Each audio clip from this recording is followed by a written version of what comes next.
How's it going, guys? This is George here, and today I'm bringing you another episode of 2D Tuesdays. I've lost count of how many of these I've done now. I think this might be the fourth, I'm not really sure.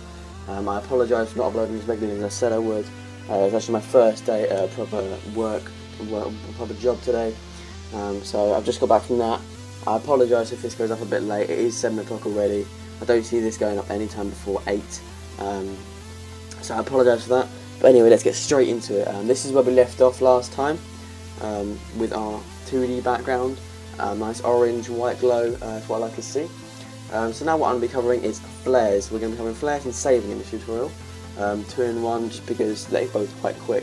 So we're going to go into, I got some modular flares. I got this out of ReptileArt's GFX pack.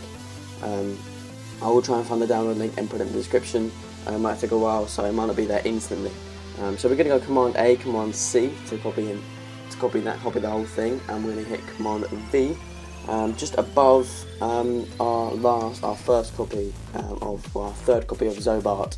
So our third copy layer, the top text layer, we're going to paste it above that, and then we go straight in our background. So now we're going to hold down Command T and hold down Shift and rotate it 90 degrees, and then hit Enter, and then use the V tool to move it across just so the edges are showing. Just over the edge, just about there, using the arrow keys to move it across. And we're going to change the blend mode to linear dodge add. You see, we'll get that lovely effect. Screen full size, and you'll see we'll get a little, if you zoom in, you'll get a little line up the top of the module. Don't forget to erase these just there, otherwise it takes away from the background quite significantly. I'm just going to make sure it's central. The center of the flare is in the center of the text. And then we're going to hit Command U just to change the colour slightly, so it matches the background. It's more subtle. I'm going to hit Command J and just hold Shift, move it across the other side, like so. Just make sure it's pat even on both sides. Okay, and now another flare that I like to use in my 2D backgrounds a lot is this one. I know what you guys might be thinking, like, how do you use this one?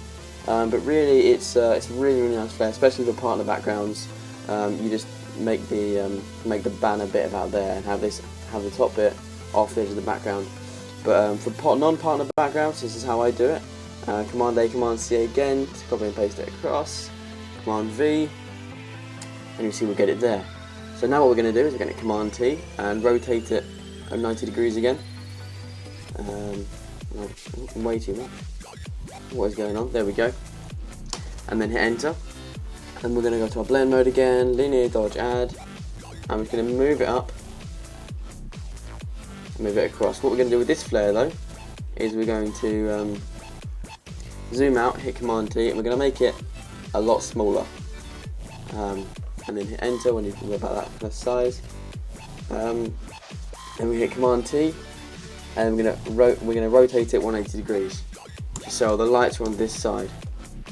And now what we're going to do is we're going to take our eraser and take a soft brush of around 300 pixels and just get rid of all the little lights that you see. And so you're left with something that looks like that. And then take the opacity down to around 30%, maybe 40%. And you see it gives it a really nice effect. Maybe get rid of the flares around here, just so it's focused around the text. So we're going to Command J, Command T, flip horizontal, right click, flip horizontal, hold down Shift, move it across. There we go. See, I think that looks really nice. We're going to hit Command H to get rid of that guide, maybe move that one down a little bit. And there we go. And now I'm just going to quickly show you how I save my background. So go File, Save for Web. It might be Safe Web in Devices in CS5, and then my preset is PNG24. And as you guys should know, you can't go over 1 megabyte. And as you see here, it's 2.45 megabytes. So I'm going to hit Cancel. I'm going to go down to where our pattern is. We're going to go to where our groups are. We've got our from previous ones. We have our group 1, group 2, group 3. We're just going to click E and make our brush a bit bigger, make sure it's soft again. Move it up to around 500 pixels this time. not 5,000, 500-ish, that'll do. And we're going to move it around the edges of the background, just to get rid of a lot of the file size. If we do this for every single group we've got, just keep doing the same thing around the edges, everyone.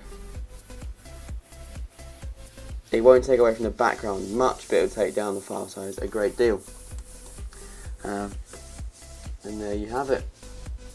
We're going to try the save again. It's really just trial and error until you get it under 1 megabyte. Another way you can do it is by lowering the opacity of things, especially if you've got a background that's got loads of optical flares and 3D text. A way you can minimise the file size on that is just by reducing the opacity of the flares.